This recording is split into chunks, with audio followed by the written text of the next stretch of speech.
Hello friends, आपल्या सर्वांची आवडती मालिका आमच्या लाडक्या नाईकबाई या मालिकेच्या आजच्या मंगळवार 18 ऑगस्टच्या एपिसोडमध्ये एकानंतर एक धमाकेदार ट्विस्ट आले आहेत. फ्रेंड्स, आजचा एपिसोड खूप भारी होता. मग नेमकं घडलंय तरी काय?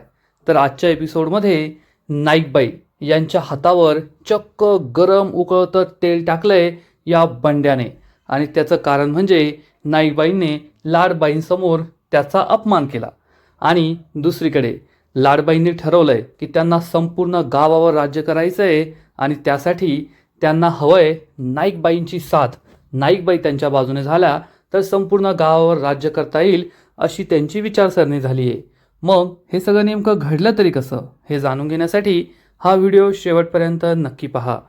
फ्रेंड्स, आजच्या एपिसोडच्या सुरुवातीलाच नाईकबाई मनाला काय झालंय हे विचारायला जाणार इतक्यात त्यांना घराच्या बाहेर काहीतरी आरडाओरडा ऐकू येतो, आणि नाईकबाई घराच्या बाहेर येतात. तेवढ्यात बंड्या, नानी सगळे बाहेर येतात. तर चक्क नगरपालिकेचे अधिकारी आणि एक भला मोठा बुलडोझर तेथे आलेला असतो, आणि नाईकबाईंचं घर हे अनाधिकृत आहे म्हणून या वाड्याचा काही भाग पाडण्याचा प्रयत्न हे अधिकारी करत असतात. नाईकबाई विचारतात, हे काय सुरू आहे तुमचं? तर अधिकारी सांगतो, नमस्कार नाईकबाई, हे तुमचं घर अनधिकृत आहे, अतिक्रमण आहे, आम्ही तेच काढायला आलोय. बंड्या, नानी, नाईकबाई यांना जबर धक्का बसतो. नाईकबाई म्हणतात, हे तुम्ही काय बोलताय? मागील अनेक वर्षांपासून आम्ही येथे राहतो. नगरपालिकेची सगळी बिलं, पाणीपट्टी, घरपट्टी, लाईट बिल, ही सगळी बिलं आम्ही नियमितपणे भरतोय, आणि जर हे सगळं अनधिकृत असतं तर ही बिलं कशी आली असती? तुम्ही असं काही करू शकत नाही. तर हा अधिकारी म्हणतो, ते आम्हाला काही माहीत नाही, हे घ्या. असं म्हणून हा अधिकारी नाईकबाईंना चक्क नोटीस देतो. नाईकबाई ह्या खूप घाबरतात. तर नानी चिडून म्हणते, मी काय कोणाच्या बापाला घाबरत नाही, माझ्या घराला हात नाही लावायचा. इतक्या वर्षांपासून हे घर उभं आहे, आणि आता तुम्हाला अक्कल आली का? चला निघा इथून, नाहीतर तुमच्या साहेबाचं थोबाडच फोडेल मी. या नगरपालिकेच्या अधिकाऱ्याला मोठा धक्काच बसतो, आणि तो म्हणतो, काय बोलताय या? तर नाईकबाई नानीला समजवण्याचा प्रयत्न करतात. नानी, ते सरकारी अधिकारी आहेत, त्यांच्याशी या भाषेत बोलू नका, शांत रहा. परंतु नानी म्हणते, तो गप ग, मी ललिता आहे, ललिता, कोणाच्या बापाला घाबरत नाही, आणि याला घाबरणार आहे का? हा माझं घर पाडायला निघालाय, आणि मी याच्याशी प्रेमाने बोलू? जमणार नाही. अरे तू माझ्या घराला हात लावून तर दाखव, मी तुझं काय करते ना ते तू बघच. हा अधिकारी चिडतो. नाईकबाई म्हणतात, नानी गप्प बसा, तुम्ही त्यांच्याशी या भाषेत बोलू नका, मी त्यांना समजून सांगते ना. पण हा अधिकारी काहीच ऐकून घेत नाही, आणि म्हणतो, आता काय ऐकण्याची बोलण्याची वेळ राहिली नाहीये, तुम्ही मागे व्हा, मागे व्हा. घे रे, चल बुलडोझर पुढे घे, पाड. नाईकबाई, नानी, बंड्या सगळे ही ॲक्शन अडवण्याचा प्रयत्न करतात, परंतु सरकारी अधिकारी काय ऐकत नाही. बुलडोझर पुढे पुढे येत असतो. नाईकबाई, नानी, बंड्या सगळे खूप घाबरतात. अधिकारी त्यांना मागे मागे करत असतो. चांगलाच गोंधळ सुरू होतो, आणि तेवढ्यात चक्क लाडबाई तेथे पोहोचते कल्याणी बरोबर, आणि जोरात ओरडते, थांबा.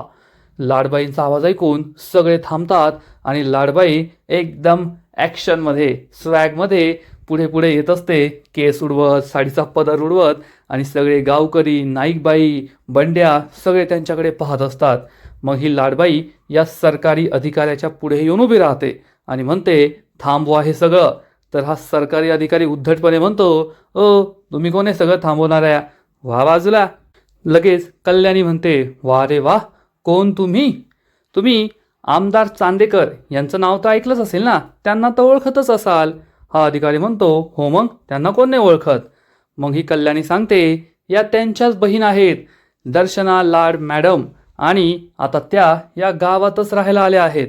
मग लाडबाई या अधिकाऱ्याला विचारते, तुमच्या साहेबाचं नाव काय? हा अधिकारी त्याच्या साहेबाचं नाव सांगतो की विक्रम चांदे, आणि लाडबाई म्हणतात, विक्रमराव, लावा त्यांना फोन लावा. मग हा सरकारी अधिकारी त्याच्या साहेबाला कॉल लावतो. कल्याणी त्याच्या हातातून फोन हिसकावून घेते, आणि म्हणते, विक्रमराव, मी दर्शना लाड मॅडमची असिस्टंट कल्याणी बोलतीये, मॅडमला तुमच्याशी बोलायचंय. आणि लगेच कल्याणी लाडबाईंकडे फोन देते, आणि लाडबाई या विक्रमला म्हणतात, विक्रमराव, कसं आहे ना, तुम्ही जो नाईकांचा वाडा पाडायला आलात ना, त्या आमच्या खूप जवळच्या आहेत, आणि तो वाडासुद्धा अनधिकृत नाही आहे. तुम्ही ही ॲक्शन थांबवा. 2 दिवसात आम्ही येऊन सगळी कागदपत्र तुमच्या ऑफिसमध्ये जमा करतो आणि तुमच्या माणसाला सांगा आत्ताच्या आत्ता इथून जायला. लाडबाई फोन कट करतात.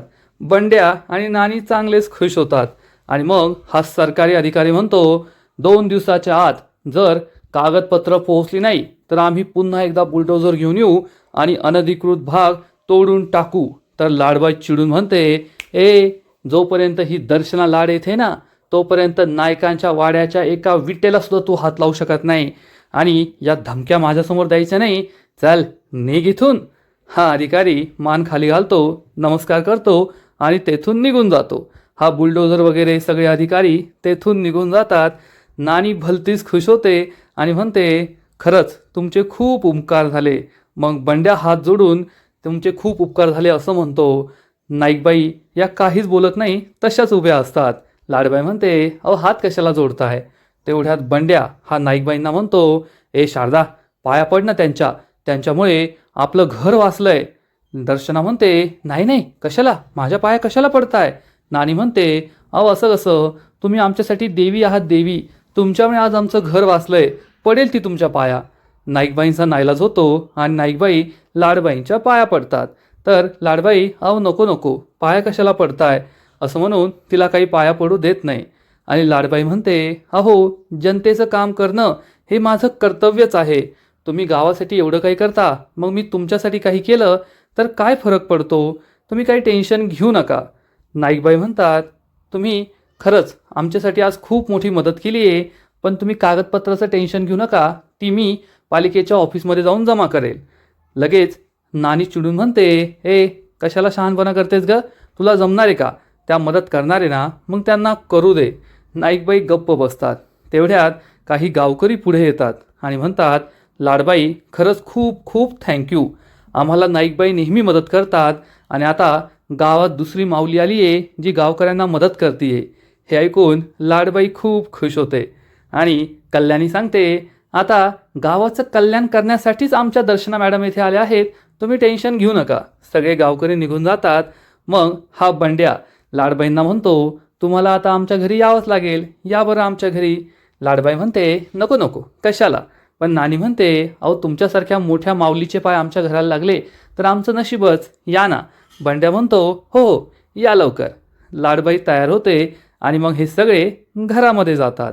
बंड्या लाडबाईंना घरामध्ये यायला सांगतो. सोफ्यावर रुमाल मारत बसतो. त्यामुळे लाडबाई भलतीच खुश होते आणि ही बिचारी नानी चक्क ढसाढसा रडू लागते आणि म्हणते, खरंच आज तुम्ही जे काही केलंय ना, तुम्ही मला जितका मान सन्मान आदर दिलाय ना, आजपर्यंत तेवढा मला कुणीच दिला नाही.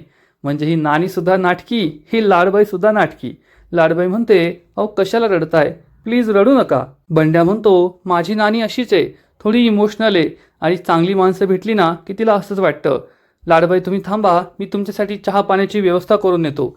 असं म्हणून बंड्या किचनमध्ये येतो. तोपर्यंत नाईकबाई चहाची तयारी करत असतात. बंड्या विचारतो, चहा बनवतीयेस, लवकर बनव, त्यांच्याकडे जास्त वेळ नाही आहे. आणि नाईकबाई चहात दूध टाकत असतात. तर बंड्या म्हणतो, एवढा कमी दूध का टाकतेस ग, श्रीमंताच्या घरात वाढली तरी सारे भिकार चळ आहे तुला, जास्त दूध टाक. श्रीमंताच्या घरच्या आहेत त्यांना जास्त दुधाचा चहा लागतो. नाईकबाईंचा नाईलाज होतो आणि नाईकबाई जास्त जास्त दूध टाकत असतात. मग बंड्या विचारतो, चहाबरोबर काय. नाईकबाई सांगतात, बिस्किट आहे ना. तर बंड्या म्हणतो, बिस्किट वगैरे काही नाही, त्यांच्यासाठी बटाटा भजी बनव. नाईकबाई म्हणतात, अहो दुसरं काही बनवते ना, घरात तेल नाही आहे. तर बंड्या चिडून म्हणतो, का नाही आणलं तेल, तुला माहिती आहे ना तेल घरात लागतं, तेल आधी आणून ठेवायचं ना संपण्याच्या आधी. नाईकबाई सांगतात, अहो नाही तसं नाही, महिना अखेर सुरू आहे ना म्हणून नाही आणता आलं, पैसे नाही आहे ना. तर बंड्या चिडून म्हणतो, ही सगळी तुझी कारणं आहे, मला माहिती आहे, तुला फक्त कारणं द्यायला सांगा, काम करायला काही नको, आत्ताच्या आत्ता भजी बनवायची. नाईकबाई बंड्याला समजवण्याचा प्रयत्न करतात, परंतु बंड्या काहीही ऐकून घेत नाही आणि भजी बनव अशी ऑर्डर सोडून तेथून निघून जातो. नाईकबाईंना खूप टेन्शन येतं की आता काय करायचं. आणि बंड्या परत लाडबाईंजवळ येऊन बसतो आणि इकडे नानी आपल्या संपूर्ण आयुष्याची कहाणी सांगत बसते की आजकाल मला खूप त्रास होतो, गुडघे दुखतात, कंबर दुखते. दर्शना लाड म्हणते, मग एक काम करा ना, चांगल्या डॉक्टरांना दाखवून घ्या आणि या वयात या सगळ्या गोष्टी होताच. तर नानी म्हणते, नाही नाही, माझं वय एवढं नाही आहे. 50 लोकांचा स्वयंपाक मी आत्ता बनवू शकते, पण मी स्वतःच आता तब्येतीची काळजी घेते, जास्त कामं काही करत नाही. या दोघींच्या गप्पा सुरू असतात. लाडबाई बोर झालेले असतात आणि तेवढ्यात तेथे मना येते. मनाला पाहून लाडबाई विचारतात, ही कोण आहे? तर ललिता सांगते, ही माझी नात आहे आणि आमच्या बंड्याचं शेंडेफळ. बंड्या बंड्या हे ऐकून बंड्याला लाजल्यासारखं होतं आणि मना ही हॅलो करते. दर्शना लाडबाई सुद्धा तिला हॅलो करते, नमस्कार करते. मग मना तेथून निघून जाते. बंड्या म्हणतो, अगं नानी, त्यांच्यासमोर काय बंड्या बंड्या म्हणतीयेस? हेमंत म्हणत जावं. पण लाडबाई म्हणतात, नाही नाही, मला छान वाटतं ऐकायला, कानाला सुद्धा खूप गोड वाटते, तुम्ही बंड्याच म्हणा. हे ऐकून बंड्या खूप खुश होतो आणि म्हणतो, त्यांना आवडतंय ना, मग तू बंड्याच म्हण. बंड्या लाजतो आणि इकडे बिचाऱ्या नाईकबाई कांदा भजी बनवण्याची, बटाटा भजी बनवण्याची तयारी करत असतात. घरात बाकीच्या सगळ्या वस्तू असतात, परंतु तेल पुरेसं नसतं. तेल खूपच कमी असतं. एका वेळेस 1 किंवा 2 बटाटी भजी तळली जातील एवढंच तेल असतं.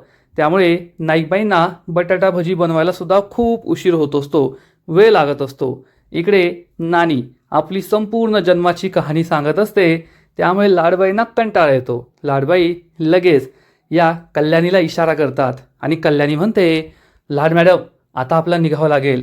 आज आपल्या घरी पाहुणे येणार आहे ना, पाहुणे येतील आणि आपणच घरी नाही. लाडबाई म्हणते, अरे हो, मी तर विसरलेच होते. नानी, हेमंतराव, चला मी जाते बरं, आमच्या घरी पाहुणे येणार आहे. आणि लाडबाई लगेच नमस्कार करून जागेऊन उठतात. पण बंड्या म्हणतो, ओ नाही नाही, असं कसं? तुम्ही आमच्या घरी पहिल्यांदा आला आणि काही खाल्ल्या पिल्ल्याशिवाय जाताय. मी आता तुमच्यासाठी खाण्यापिण्याला घेऊन येतो. असं म्हणून बंड्या किचनमध्ये येतो. इकडे नाईबाई कसं बसं 1-1, 2-2 करून भजी तळत असतात. बंड्या विचारतो, काय गं, तू हे जाणून बुजून करतेस ना? तू इतका वेळ का लावतीयेस? त्यांच्यासमोर माझा अपमान व्हावा म्हणून त्या बाहेर वाट पाहत बसल्या आहेत आणि तू येथे फक्त मला टाइमपास करतेय, माझा अपमान करण्यासाठी. नाईकबाई बंड्याला समजावून सांगतात, अहो, तेल खूप कमी आहे. मी तुम्हाला सांगितलं होतं, एका वेळेस फक्त 1 किंवा 2 भजीच तळली जात आहे, त्यामुळे वेळ लागतोय. बंड्या म्हणतो, बस झाली तुझी कारणं, मला तुझी कारणं नकोय. आत्ताच्या आत्ता सगळी भजी घेऊन ये, चहा गाळ आणि बाहेर घेऊन ये. नाईकबाई जेवढी भजी असतात आणि जेवढा चहा असतो तेवढा गाळून घेतात आणि बाहेर यायला निघतात. बंड्या बाहेर येऊन लाडबाईंना म्हणतो, हे काय, आलीच ती. तेवढ्यात नाईकबाई चहा आणि बटाटी भजी घेऊन येतात आणि ही बटाट्याची भजी पाहून लगेच कल्याणी सांगते, सॉरी, पण आमच्या लाड मॅडम आहे ना, असं तेलकट तुपकट काही खात नाही. त्या स्वतःच्या तब्येतीची खूप काळजी घेतात ना. हे ऐकून नाईकबाई बंड्याकडे पाहतात आणि बंड्या म्हणतो, अहो पण एक दिवस खाऊन पहा ना, खूप छान भजी बनवते ती, तुम्हाला खूप आवडतील, एक दिवस खा प्लीज. नाईकबाई म्हणतात, खाण्यापिण्याच्या बाबतीत आहे ना, मी माझ्या आईबापाचं सुद्धा ऐकत नाही, त्यामुळे आग्रह करू नका. बंड्याची बोलतीच बंद होते. नाईकबाई काहीच बोलत नाही. बंड्या म्हणतो, मग कमीत कमी चहा तरी प्या. आणि मग ही लाडबाई चहाचा कप घेते आणि तिला दिसतं की चहामध्ये दूध खूप जास्त आहे आणि लगेच लाडबाई म्हणते, चहामध्ये दूध जरा जास्तच दिसतंय ना, म्हणजे मी एवढं जास्त दूध असलेला चहा घेत नाही. बंड्याला आठवतं की त्यानेच नाईकबाईंना चहात जास्त दूध टाकायला सांगितलं होतं. त्यामुळे बंड्या म्हणतो, पाहिलं का शारदा, मी तुला म्हणालो होतो ना की त्यांच्या चहामध्ये जास्त दूध टाकू नको, परंतु तूच म्हणालीस की नाही नाही, त्यांना जास्त दूध आवडेल. तुम्ही ना तो चहा परत द्या लाडबाई, मी ना तिला परत करायला सांगतो. नाईकबाई म्हणते, हो हो, मी परत चहा करून आणते. परंतु लाडबाई म्हणते, नको नको, काही गरज नाही आहे, तुम्ही केलाय ना इतक्या प्रेमाने, मी तुमच्या प्रेमासाठी हा चहा पिऊन घेईल. मग लाडबाई ही डायरेक्ट काहीच खात पित नाही. ती कल्याणीला म्हणते, कल्याणी कल्याणी, आधी चहा घेते, चहा पिऊन पाहते, लाडबाईंना इशारा करते की चहा चांगला आहे. मग लाडबाई चहा पिते आणि म्हणते, अरे वा, खरंच खूप छान चहा झालाय, एकदम झाक, मला लय आवडला. हे ऐकून सगळेजण खुश होतात. मग बंड्या म्हणतो, लाड मॅडम, आता तुम्ही तुमचं डाएट तर मोडलंय ना, चहा पिल्यात, मग आता थोडं एक भजी खाऊन पहा ना, तुम्हाला भजी नक्की आवडतील, प्लीज प्लीज. लाडबाईंचा नाईलाज होतो, त्या एक भजी घेतात. परत एकदा कल्याणी. मग कल्याणी एक भजी घेते, चाखून पाहते आणि इशारा करते की छान आहे. मग लाडबाई भजी खाऊन पाहते आणि म्हणते, अरे वा नाथ खुळा, इतकी चांगली बटाटी भजी तर मी आयुष्यात कधी खाल्लेली नाहीये. खूप छान खूप छान. बंड्या म्हणतो, पहा आवडली ना तुम्हाला? ए शारदा जा आणखीन करून आण. नाईकबाईंना मोठा धक्काच बसतो, कारण आता तेल संपलेलं असतं आणि भजी होणार नसतात. आणि बंड्या म्हणतो, आणेल ती. लाडबाई म्हणते, अहो नको. पण बंड्या म्हणतो, जा शारदा. आणि नाईकबाई नाईलाजाने आतमध्ये निघून जातात. मग लाडबाई विचारतात, तुमचा हा वाडा खूप जुना दिसतोय. बंड्या सांगतो, हो माझ्या पंजोबाने बांधला होता आणि मेंटेन करायला खूप जड जातं बरं. एकतर माझ्या एकट्याचा पगार, त्यात एवढं सगळं काही करायचं. नानी म्हणते, खरंय माझा बंड्या आहे ना खूप कामसुई बरं का.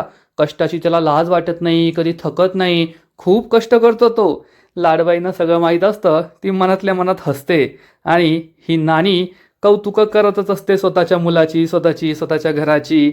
नाईकबाईंना कंटाळा येतो. नाईकबाई कल्याणीला इशारा करतात. मग कल्याणी खोटा खोटा फोन आल्याचं नाटक करते आणि म्हणते, काय पाहुणे घरी आले? ठीक आहे आम्ही लगेच येतो. आणि कल्याणी म्हणते, लाड मॅडम पाहुणे घरी आले आणि आपण येथे, आता तर जावंच लागेल. लाडबाई म्हणते, चला चला आता नाही थांबू शकत, आता मी तुमची रजा घेते. बंड्या म्हणतो, अहो ती भजी आणतच असेल. लाडबाई म्हणते, नको आता मला निघावंच लागेल. तेवढ्यात नाईकबाई बाहेर येतात आणि म्हणतात, तेल. हे ऐकून बंड्याला खूप राग येतो. लाड मॅडम म्हणतात, नाईकबाई चला आता मी येते. खूप छान वाटलं, चहा छान होता, बटाटी भजी छान होती, तुमचा पाहुणचार आवडला. तुम्ही ती कागदपत्र घेऊन या, मी लिगल करून देते. बंड्या म्हणतो, ती मी घेऊन येतो ना. लाड मॅडम म्हणतात, ठीक आहे. मग लाड मॅडमला सोडायला बंड्या बाहेर जातो. नाईकबाई ही भजी आतमध्ये नेत असतात, तर ही ललिता म्हणते, ए ठेव ग, लगेच मध्ये घेऊन चालली, माझा बंड्या खाईल ना. नाईकबाई आतमध्ये जातात. मग बंड्या येतो, तो भजी खाणार. इतक्यात ही नानी म्हणते, पाहिलंस का बंड्या, त्या शारदाने तुझा कसा अपमान केला, ते सुद्धा लाड मॅडम समोर. अजून एक भजी घेऊन आली असती तर काय फरक पडला असता, पण खाली हाताने आली, तुझा अपमान केला त्या लाड मॅडम समोर. तुझा आहे ना बायकोवर वचकच नाहीये. तुझ्या समोर, बायको समोर तुझी किंमत आहे ना शून्य आहे, शून्य. ती तुला तिच्या पायाशी ठेवते आणि हे सगळं तुझ्यामुळे झालंय. तू जर तिला वेळीच वचक दाखवला असता ना तर हे सगळं घडलं नसतं. ही नानी बंड्याचे चांगलेच कान भरते नाईकबाईंविरुद्ध. अरे पुरुष बन, नवऱ्यासारखा हक्क गाजव, नाहीतर ही बाई एक दिवस तुझं तोंड काळ करेल, एवढं लक्षात ठेव. असं म्हणून नानी तेथून निघून जाते आणि बंड्या चांगलाच पेटून उठतो आणि हातातला भजी फेकून देतो. आणि आता हिने माझा लाड मॅडम समोर अपमान केला आहे, मी तिला काही सोडणार नाही, असा तो ठाम निर्धार करतो. आणि आजचा एपिसोड येथे संपतो. फ्रेंड्स, आमच्या लाडक्या नाईकबाई या मालिकेमध्ये आजचा एपिसोड खरंच खूप भारी होता. नाईकबाईंचा अपमान, नाईकबाईंचा छळ हे सुरूच आहे आणि ते असं अखंडितपणे सुरू राहणार आहे यात शंका नाही. कारण तुम्ही जर अन्याय सहन करायला तयार असाल तर जग तुमच्यावर अन्याय करायला सुद्धा तयार असतं. नाईकबाई तेच करताय, सगळ्यांचा अन्याय सहन करताय, सगळ्यांची बोलणी खाऊन घेताय. मग समोरचा माणूस तुमचा जीव घ्यायला कायम तयारच आहे यात शंका नाही. आणि नाईकबाई तेच करताय. बंड्या, नानी, लाडबाई हे सगळे पूर्णपणे त्यांच्या पूर्ण क्षमतेने नाईकबाईंचा छळ करताय. आजचा एपिसोड तर खूप छान होता, पण या मालिकेचा पुढील एपिसोड आणखीन भारी असणारे, आणखीन मोठा ट्विस्ट या मालिकेत येणारे. मग नेमकं घडणार तरी काय, तर आमच्या लाडक्या नाईकबाई या मालिकेच्या पुढील एपिसोडमध्ये आपण पाहू की लाडबाई ही कल्याणीला सांगेल, कल्याणी आम्हाला या संपूर्ण गावावर राज्य करायचं आहे आणि त्यासाठी आम्हाला गावातील लोकांची घरं, जमिनी, शेती हे सगळं काही लिगल करावं लागेल. आणि इकडे बंड्या हा नाईकबाईंचा हात जोरात ओढणार, त्यामुळे नाईकबाईंच्या हातावर गरम तेल सांडेल. नाईकबाई चिडून म्हणतील, अहो माझा हात भाजला ना. तर बंड्या म्हणेल, लाज नाही वाटली का तुला, त्या लाडबाई समोर माझी इज्जत कमी केलीस तू, माझा अपमान केलास. आणि बिचाऱ्या नाईकबाई सगळं सहन करून घेणार. बंड्या त्यांना आणखीनच त्रास देणार. इकडे लाड मॅडम कल्याणीला सांगेल, मला जर या गावावर राज्य करायचं असेल तर नाईकबाई माझ्या बाजूने यायला हवी, ती माझ्या बाजूने आली तरच मला सगळं काही शक्य आहे. आणि इकडे नाईकबाई समीरच्या हॉटेलवर जायला निघतील. नानी विचारेल, एवढ्या तिन्ही सांजाला कुठे चालली. नाईकबाई सांगतील, अहो ते समीरच्या हॉटेलवर आहे ना करंजा करून द्यायच्या आहे त्यासाठी चालली आहे. पण नानी म्हणेल, अशा वेळेस तर तू खूप थकते, पण बाहेर जायचं म्हटलं की मोरासारखी थुईथुई नाचत जाते. ही सगळी तुझी नाटकं आहे, मला चांगलीच ठाऊक आहे. नाईकबाई नानीला समजवण्याचा प्रयत्न करतील की समीरच्या दुकानात लाडू, करंजा हे सगळं संपलं आहे, मला ते करून द्यायला जायचं आहे. परंतु नानी म्हणजे ती काहीही म्हटली तरी तिला दोषच देणार आणि बिचारी नाईकबाई ऐकून घेणार, हे तर आपल्याला माहीतच आहे. तर फ्रेंड्स, तुम्हाला ही मालिका आवडते का? नक्कीच कमेंट करून सांगा. आणि आमच्या लाडक्या नाईकबाई या मालिकेचे असेच नवीन नवीन एपिसोड, नवीन नवीन अपडेट सर्वात आधी पाहण्यासाठी व्हिडिओला लाईक करा, शेअर करा, चॅनलला सबस्क्राईब करून बेल आयकॉनवर क्लिक करा. म्हणजे या मालिकेचे नवीन नवीन एपिसोड तुम्हाला सर्वात आधी पाहायला मिळतील. खूप खूप खूप धन्यवाद.